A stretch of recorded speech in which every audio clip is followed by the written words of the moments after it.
Welcome to another session of Smart Learning. Today, we are going to discuss about verbs. A verb denotes an action, possession, or state of being. In simple words, you can say that a verb is a doing word. But here, we are going to discuss it in detail.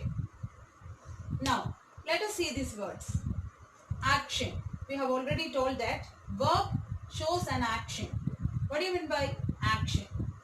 Action means doing something. Example, they play football. Here, play is the verb and it shows an action. Next, possession. Possession means belonging something. Example, Lara has a lovely toy. Here, has is the verb and it shows that Lara possessing a lovely toy. Next, state of being. State of being shows that a person or a thing is in which state. Example, they are happy. Here, are is the verb and it shows what is the condition or state of mind or in which state that individual is. Okay, I hope you understood what are verbs.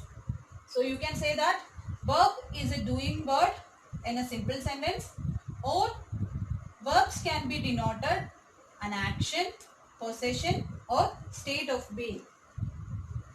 Now, what are the different kinds of verbs? According to their function, structure and considering the object, we can divide verbs into two main kinds. One, auxiliary verbs, and the second one is main verbs.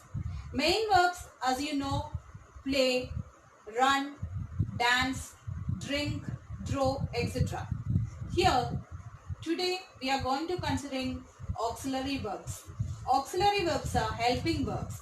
That means it helps main verbs and they need support, but the main verbs, they don't need any support in a sentence. Now, listen carefully. Auxiliary verbs are again divided into primary auxiliaries and modal auxiliaries. Primary auxiliaries are be, have, do. The forms of be is, am, are. Have, has, had. Do, does, did, etc.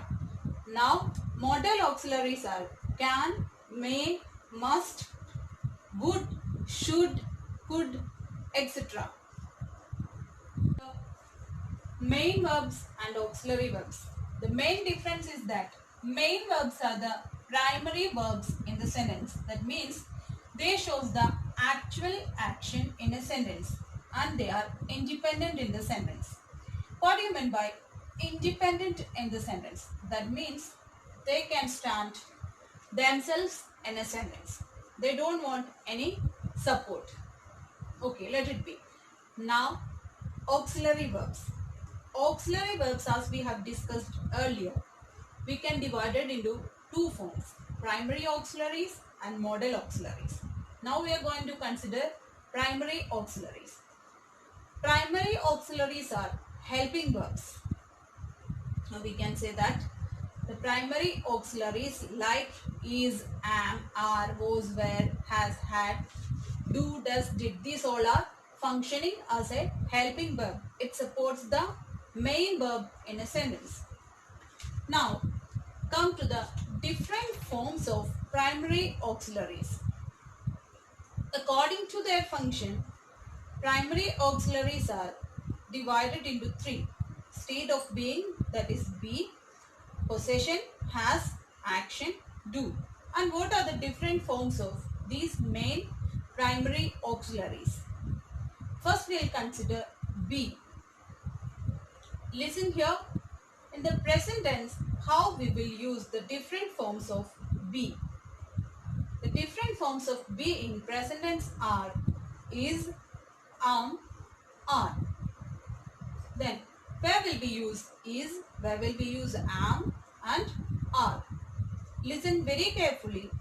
In the present tense, if the subject is singular, we'll use is. He is writing. And now listen. If the subject is I, will use am. Example, I am writing. If the subject is plural, we'll use are. They are writing. This is the case of present tense. Now come to past tense. How will we use the different forms of be in past tense? If the subject is singular and the sentence is in past tense, we'll use was, and if the subject is plural, we use were. Example, he was writing. They were writing. Now come to has. Has shows a possession or belonging. Now, how will we use has? In present tense, there are two forms of has and have. Has will be using with the singular subject. Have will be using with the plural subject. And two exceptions are there. We have to use have as an auxiliary verb or a helping verb with the subjects I and you. Now see the examples. She has a lovely toe. They have a lovely toe. Now listen. The form of has in past tense will be had. If it is singular subject, if it is plural subject, we'll use only had as the form of has in past tense. They had different toys. Now come to do. Do will be using with the plural subject. Does will be using with the singular subject. And did will be in the past tense.